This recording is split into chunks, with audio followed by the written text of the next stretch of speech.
नमस्कार शेतकरी बांधवांनो, पालवी ॲग्रिको मध्ये तुम्हा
पावसात वगैरे माल टिकवून ठेवला चांगल्या क्वालिटी, त्यांना दर जास्त भेटतो आणि ज्याचा माल पावसामुळे वगैरे बाद झालेला आहे ते माल गेलेला आहे. म्हणजे टोमॅटोचं एकंदरीत बऱ्यापैकी नुकसान झालं. टोमॅटोचं नुकसान झालंय 100-200 रुपयाला. टोमॅटोच्या भावाची कशी स्थिती सध्या?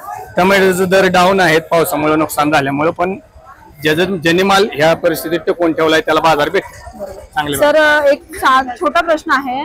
कांद्याचा प्रश्न वर्षभरापासून किती गाजतोय हे आपल्याला चांगला माहिती. मध्यंतरी थोडेफार कांद्याचे भाव वाढले होते, पुन्हा कांद्याचे भाव घसरले. निर्यात शुल्क पण आहे, त्यामुळे देखील हे सर्व काही आहे. निर्यात शुल्क सरकारने हटवली तरी देखील भाव आजही घसरलेलेच आहेत. या बाबतीत तुमचं काय मत आहे? कांद्याचं पहिल्यापासूनच कांदा मार्केटची अनिश्चितता असते. बरोबर.